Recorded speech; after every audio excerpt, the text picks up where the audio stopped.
이 시간 느헤미야 8장 1절에서 12절 말씀 가지고 다시 말씀으로라는 제목으로 하나님의 말씀 전하도록 하겠습니다. 우리 이 시간 옆 사람에게 이렇게 고백합시다. 내 영혼은 안전합니다.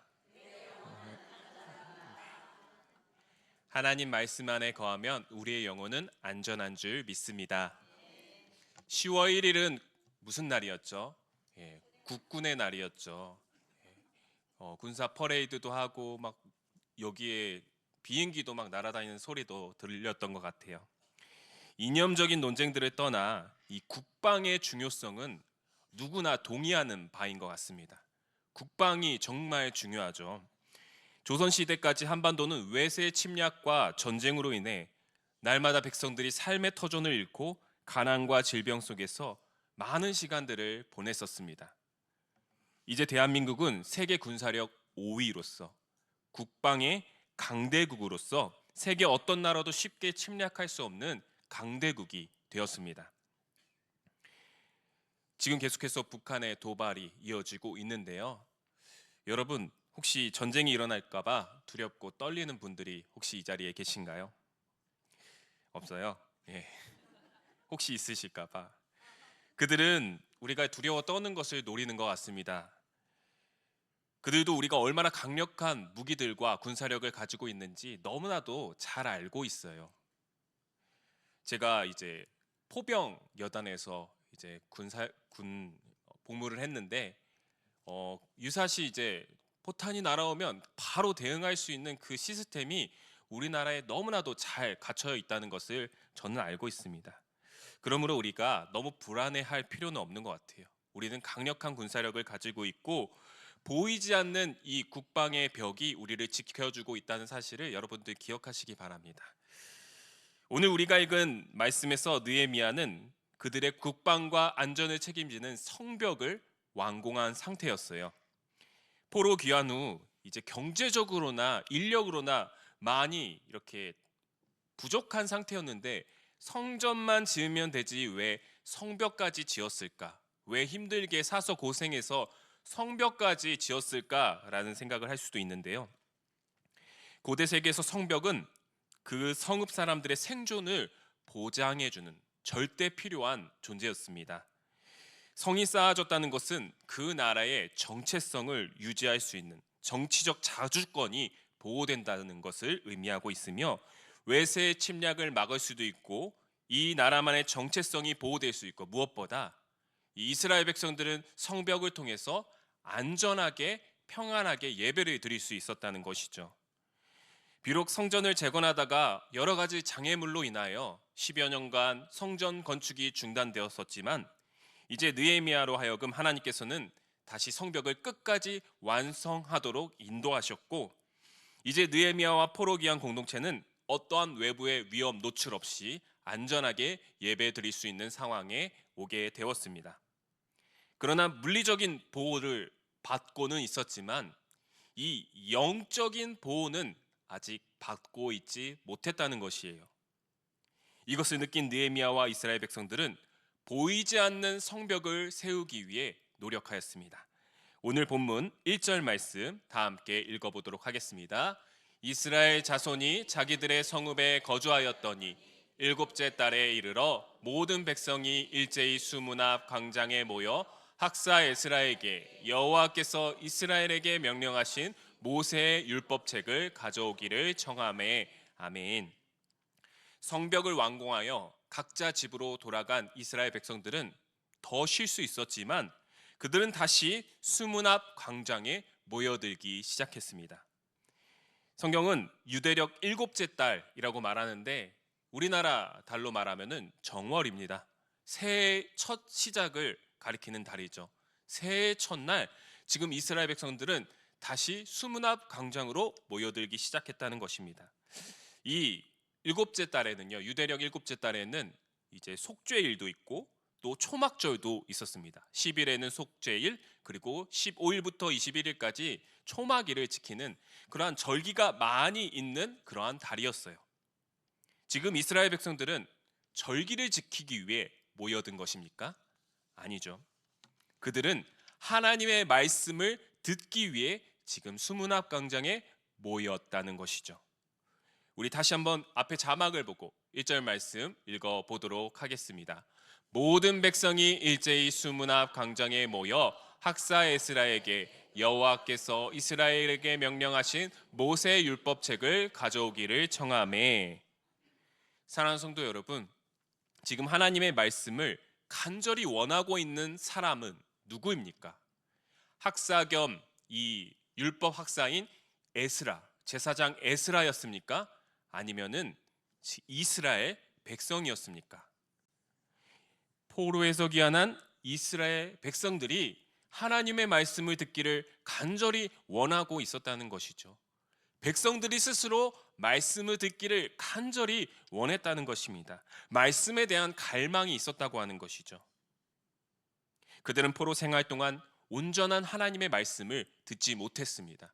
파편적인 율법의 말씀, 파편적인 선지자의 말씀, 그 말씀에 대한 간절함, 그 말씀에 대한 소중함을 누구보다 잘 알고 있던 사람들이 이 바로 포로 귀환 공동체였다고 하는 것이에요.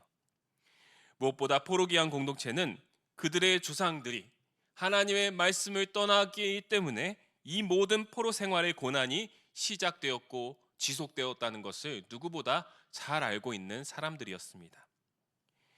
우리 아모스 8장 11절 우리 자막을 보고 함께 읽어보도록 하겠습니다. 주 여호와의 말씀이니라. 보라, 날이 이를지라 내가 기근을 땅에 보내리니 양식이 없어 주림이 아니며 물이 없어 가람이 아니요 여호와의 말씀을 듣지 못한 기갈이라. 아멘. 선지자들의 수많은 경고를 통해 이스라엘 백성들은 깨달았습니다. 모든 고난과 고통의 시작은 바로 하나님의 말씀으로부터 떠난 것으로 시작되며 우리가 다시 하나님의 말씀 안으로 들어갈 때 우리에게는 참된 회복이 일어날 수 있다는 것이죠.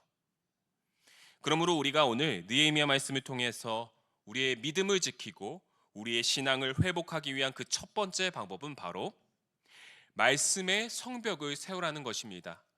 보이는 성벽도 중요하지만 보이지 않는 말씀의 성벽을 세우는 것이 중요하다는 것이에요. 물고기는 물 안에 있을 때가 가장 행복하고 그리고 안전합니다.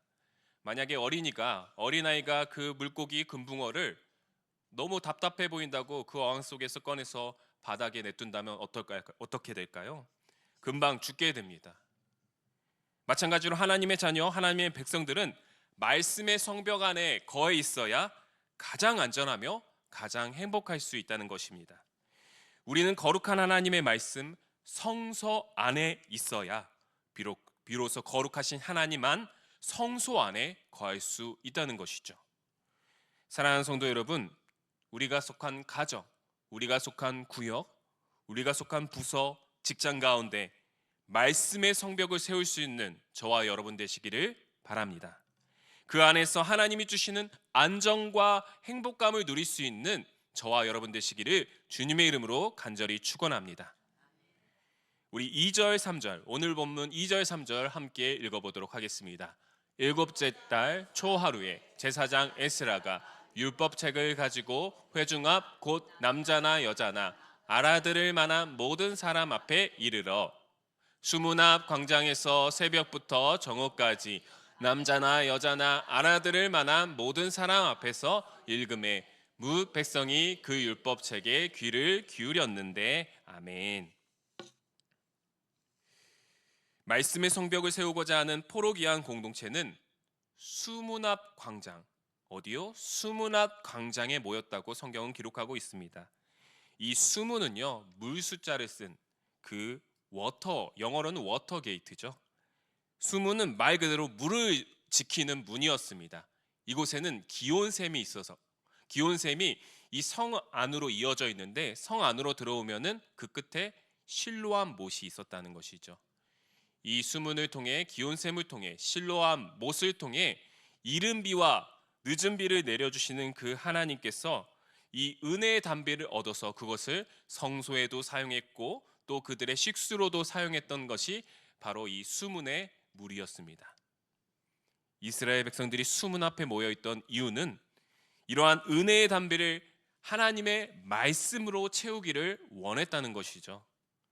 다시 세워진 성전과 성벽 안에서 신앙의 공동체를 회복할 수 있는 은혜의 담비, 그것은 바로 하나님의 말씀이라는 것이죠.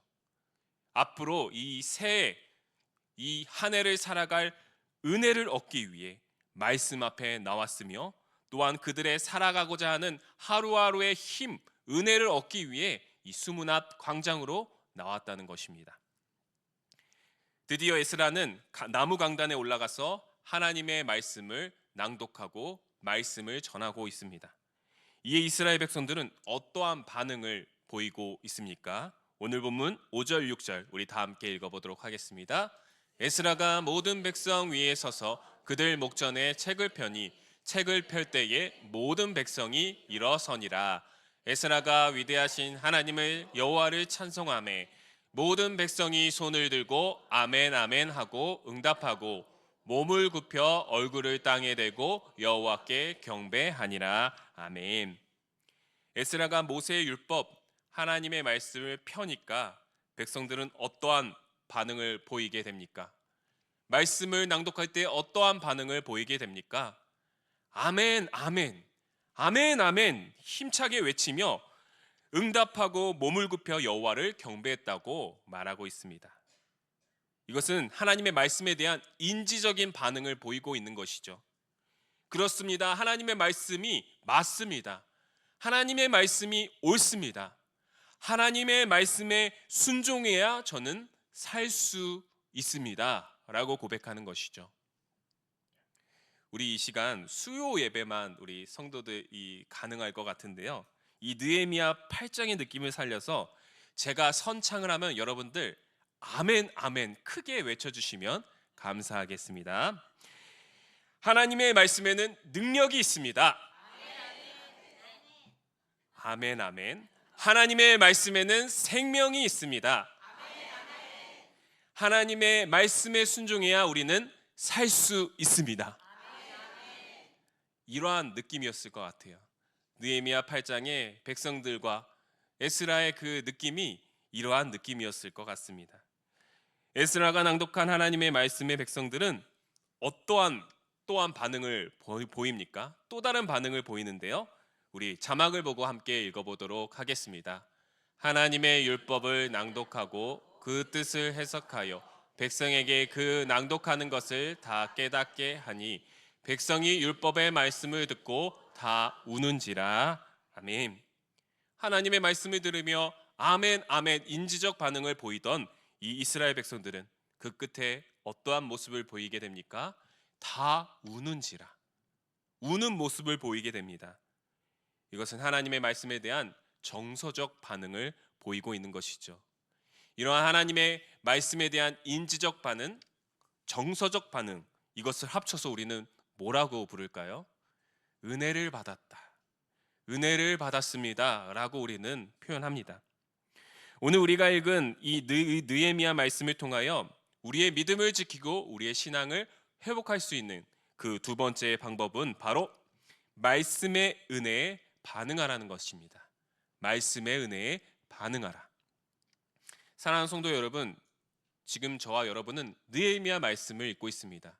또한 우리가 이것을 이미 읽었죠. 리딩 바이블, 리딩 지저스 성경 통독을 통해 우리가 계속해서 매일매일 하나님의 말씀을 읽어 내려가고 있습니다. 그러나 이것이 그저 읽는 것으로, 형식적인 읽는 것으로 끝나서는 안 될 것입니다. 말씀을 통해 아멘 아멘, 내 속에서 아멘 아멘 인지적인 그러한 순종의 반응이 일어나고 우리의 눈에는 눈물이, 우리의 마음에는 뜨거운 은혜가 샘솟는 그러한 정서적인 반응, 그 반응이 일어나야 한다는 것이죠. 하나님의 말씀 속에 감추어진 은혜에 반응할 수 있는 저와 여러분 되시기를 주님의 이름으로 간절히 소망합니다. 말씀의 은혜에 반응하여 울고 있는 이스라엘 백성들에게 느헤미야와 에스라는 왠지 찬물을 끼얹는 그러한 발언을 합니다. 우리 한번 말씀을 9절 10절을 읽어보도록 하겠습니다. 백성이 율법의 말씀을 듣고 다 우는지라. 총독 느헤미야와 제사장 겸 학사 에스라와 백성을 가르치는 레위 사람들이 모든 백성에게 이르기를 오늘은 너희 하나님 여호와의 성일이니 슬퍼하지 말며 울지 말라 하고, 느헤미야가 또 그들에게 이르기를 너희는 가서 살찐 것을 먹고 단 것을 마시되 준비하지 못한 자에게는 나누어 주라. 이날은 우리 주의 성일이니 근심하지 말라. 여호와로 인하여 기뻐하는 것이 너희의 힘이니라 하고. 아멘.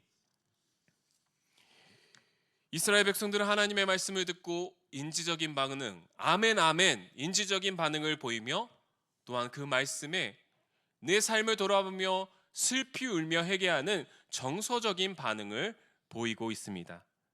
그런데 왜 느헤미야와 에스라는 울지 말라, 너희 울음을 그치라, 그만 울어라, 이러한 찬물을 끼얹는 말을 하고 있을까요? 여러분, 제가 만약에 이 주일 예배가 끝나고 난 다음에 어떤 성도님이 말씀에 큰 은혜를 받아서 축도가 끝난 다음에 그 예배당에 앉아서 울면서 기도하고 있어요. 그래서 제가 이렇게 가가지고 주일날 이러시면 안 됩니다. 이렇게 되면 다음 예배 드리시는 분들에게 방해가 됩니다. 이렇게 말하면 저는 피도 눈물도 없는 목사라고 말들 하시겠죠. 왜 느헤미야와 에스라는 피도 눈물도 없는 이런 목회자와 같은 반응을 보이고 있습니까? 왜냐하면 그들은 영적 지도자로서 이스라엘 백성들이 하나님의 말씀에 대한 반응이 우는 것으로 끝나지 않기를 바랐기 때문이에요. 하나님의 말씀을 그냥 은혜만 받는 것으로 끝내지 않기를 바라는 마음이 있었기 때문입니다. 8월 몽골 단기 선교 때 이제 그 몽골 기쁨의 교회 성도들과 또 에르카 목사님이 담임하시는 은혜의 샘 교회 성도들과 또한 우리 연희교회 단기 선교팀이 함께 전교인 수련회를 1박 2일 했습니다. 저녁 집회 때 또 기도회 때 많은 은혜를 받았어요. 다들 몽골 분들도 한국 분들도 다 눈물을 흘리며 기도를 하는 시간을 가졌고요. 특별히 또 숙소로 헤어져서 단기 선교팀끼리 또 은혜를 나누는데, 또 그 은혜를 나누면서 막 눈물을 흘리면서 은혜를 나눴던 그런 순간들이 있었습니다. 그런데요, 이렇게 눈물을 흘리면서 막 이렇게 서로 느낌을 얘기하는데 갑자기 한 장로님, 박모 장로님께서 이렇게 말씀하셨습니다. 저는 우리 단기 선교 팀원들이 우는 것으로 이 은혜를 끝나지 않기를 바랍니다. 그것은 우리가 경계해야 할 것입니다. 우리가 그냥 감성적으로 빠지면은 이것은 우리의 삶으로 이어지지 않을 것입니다. 이제부터 이 은혜를 우리의 삶으로 잘 흘려보내고 우리의 삶을 통해 드러냈으면 좋겠습니다. 누가 목사이고 누가 장로인지 저는 그때 정체성의 혼란을 느꼈습니다. 장로님의 모습에 참 큰 은혜를 받았어요. 맞습니다. 느헤미야와 에스라는 이스라엘 백성들이 말씀으로 받은 은혜를 그저 우는 것으로 끝내는 것이 아니라, 은혜 받은 것으로만 끝내는 것이 아니라 그들의 삶으로 흘려보내고 그들의 삶을 통해 드러내기를 간절히 원했습니다. 더 이상 울지 말라. 이제 이 받은 은혜를 너희의 삶으로 표현하고 드러내라. 그들이 말씀을 들었을 때 나팔절에 해당했습니다. 1월 1일이 나팔절에 해당했어요. 그 나팔절에 그들은 나팔을 불며 하나님을 기뻐하고 찬양하는 나팔절을 지켜야 했습니다. 느헤미야와 에스라의 권면은 이 이스라엘 백성들에게 마음을 움직이기 시작했어요. 이 나팔절을 지킬 뿐만 아니라 이제 17절을 보면요, 우리가 읽지 않았지만 오늘 보면 17절을 한번 읽어보도록 하겠습니다. 사로잡혔다가 돌아온 회중이 다 초막을 짓고 그 안에서 거하니 눈의 아들 여호수아 때부터 그날까지 이스라엘 자손이 이같이 행한 일이 없었으므로 이에 크게 기뻐하며. 아멘. 우리는 이 말씀을 통해 이스라엘 백성들이 이제 우는 자리에서 떠나, 우는 자리에서, 그냥 은혜의 감성에 빠진 자리에서 일어나 율법의 절기를 지키려고, 하나님의 말씀을 지키려고 최선을 다하는 모습을 우리는 살펴볼 수 있다는 것이에요. 오늘 느헤미야 말씀을 통해 우리의 믿음을 지키고 회복하기 위한 그 세 번째 방법은 바로 말씀의 변화를 받으라입니다. 말씀의 변화를 받으라. 사랑하는 성도 여러분, 말씀의 은혜를 받은 것으로 끝나는 것이 아니라 말씀의 변화되는 인생으로 이어지는 저와 여러분의 인생 되기를 주님의 이름으로 간절히 소망합니다. 하나님의 말씀이 내 속에 살아 숨쉬고 그것이 꿈틀되어서 내 삶이 요동쳐서 내가 변하고 우리 가정이 변하고 우리 교회가 보내고 이 세상이 변화되는 그 말씀으로 인한 변화의 역사를 경험하는 저와 여러분 되시기를 간절히 소망합니다. 우리는 지금 말씀의 홍수 가운데 살고 있습니다. TV를 틀면 24시간 설교 말씀이 나오는 그러한 채널을 볼 수 있고요. 또한 유튜브를 보면 내가 좋아하는 목사님의 말씀을 언제 어디서든지 우리는 들을 수 있습니다. 은혜 받을 수 있습니다. 은혜 충분히 받을 수 있어요. 매일매일 받을 수 있어요. 그러나 은혜 받는 10번의 설교 말씀보다 말씀의 변화를 경험하는 한 번의 그 설교 말씀이 우리에게 더 값진 인생이며 더 하나님이 기뻐하시는 그리스도인의 신앙생활이라고 하는 것입니다. 설교만이 아닙니다. 우리가 성경 통독을 하는 순간, 또 구역 모임 가운데 말씀을 나누는 순간 우리의 삶이 변화되는, 말씀으로 인하여 우리의 삶이 변화되는 그 말씀의 변화가 우리 가운데 있다면 우리는 참된 회복을, 참된 부흥을 경험하게 된다는 것이죠. 말씀을 맺겠습니다. 사랑하는 성도 여러분, 우리는 올 한 해 말씀으로 살아내라는 표어를 가지고 리딩 바이블, 리딩 지저스 전교인 성경 통독을 통해 말씀의 성벽을 세우고 또 말씀 안에서 은혜에 반응하고 또 말씀의 변화를 경험하는 시간들을 계속해서 가지고 있습니다. 솔직히 저도 성경을 매일 읽는 것이 조금 귀찮을 때도 있었습니다. 솔직히 쉽지 않을 때도 있었어요. 때로는 시간이 없어서 그냥 대충 읽어 내려갈 때도 있었습니다. 그러나 하나님의 말씀 안에서 살고 있다는 그 안정감, 내가 지금 하나님 말씀 안에서 살고 있고 놀고 있구나, 세상이 줄 수 없는 평안함과 안정감을 누릴 수 있더라고요.